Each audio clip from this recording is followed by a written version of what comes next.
السلام علیکم۔ اللہ تعالیٰ ہم سب کے خالق و مالک ہیں۔ مالک الملک نے ہماری جس احسن طریقے سے تخلیق فرمائی، اللہ تعالیٰ نے جب کائنات کی تخلیق فرمائی تو لوح محفوظ میں سال کے 12 مہینے لکھے۔ ان 12 مہینوں میں 4 حرمت والے مہینے ہیں: ذوالقعدہ، ذوالحج، محرم اور رجب۔ محرم کے لغوی معنی لائق احترام، مقدس، عظمت والا، حرام کیا گیا، ممنوع۔ اس مبارک مہینے میں قتل کرنا حرام ہے۔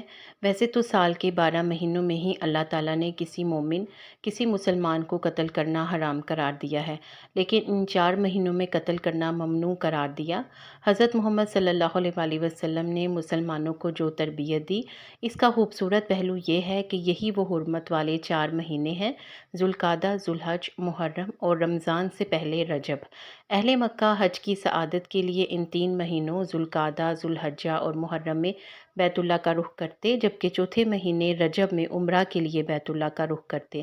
ان 4 مہینوں میں جنگ و جدل بند کرنے اور امن و امان قائم کرنے کا حکم دیا، تاکہ کوئی شخص اگر بیت اللہ کا رخ کرے تو اس کا مال، اس کی عزت محفوظ ہو۔ یہ مہینہ لائق احترام ہے۔ اسلامی سال کی ابتدا اس مبارک مہینے سے ہوئی۔ اس کی بنیاد واقعہ ہجرت ہے، چونکہ مدینہ کی طرف ہجرت کا آغاز ماہ ذوالحج کے آخر میں ہوا اور اس کے بعد جو نئے مہینے کا چاند طلوع ہوا وہ محرم کا مہینہ تھا۔ سال کے 12 مہینے میں حرمت والے 3 مہینے ایک کے بعد ایک آتے ہیں اور رجب جمادی الثانی اور شعبان کے درمیان آتا ہے۔ رمضان کے روزوں کے بعد محرم کے روزوں کی بڑی فضیلت ہے۔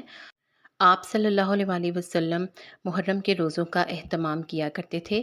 صحیح بخاری کی حدیث نمبر 1867 کے مطابق حضرت عبداللہ ابن عباس فرماتے ہیں کہ میں نے رمضان کے روزوں کے علاوہ سوائے محرم کے روزوں کا اتنا اہتمام کرتے حضور پاک صلی اللہ علیہ وآلہ وسلم کو نہیں دیکھا۔ حضور پاک صلی اللہ علیہ وآلہ وسلم جب مدینہ پہنچے تو یہودی 10 محرم کا روزہ رکھتے تھے۔ آپ صلی اللہ علیہ وآلہ وسلم نے ان سے پوچھا کہ آپ 10 محرم کا روزہ کیوں رکھتے ہو؟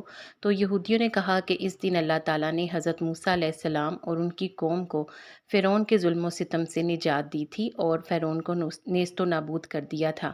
تو آپ صلی اللہ علیہ وآلہ وسلم نے فرمایا کہ تم سے زیادہ ہم اس بات کا حق رکھتے ہیں، کیونکہ موسیٰ کلیم اللہ اللہ تعالیٰ کے پیارے پیغمبر تھے اور تمام انبیاء بائی ہیں۔ یہ تو ہمیں بھی رکھنا چاہیے۔ تو آپ صلی اللہ علیہ وآلہ وسلم نے 10 محرم کا روزہ رکھا اور مسلمانوں کو بھی روزہ رکھنے کا حکم دیا اور فرمایا کہ اگر میں اگلے سال تک زندہ رہا تو میں 9 محرم کا بھی روزہ رکھوں گا تاکہ یہودیوں کی مخالفت ہو سکے۔ حدیث کے مطابق رمضان کے بعد سب سے افضل روزے محرم کے مہینے کے ہیں، اور حدیث کے مطابق یہ مہینہ گناہوں سے معافی کا مہینہ ہے۔ جو 10 محرم کا روزہ رکھتا ہے اس کے 1 سال کے گناہ معاف کر دیے جاتے ہیں۔ اس مہینے کو اللہ کا مہینہ یعنی شہر اللہ قرار دیا گیا۔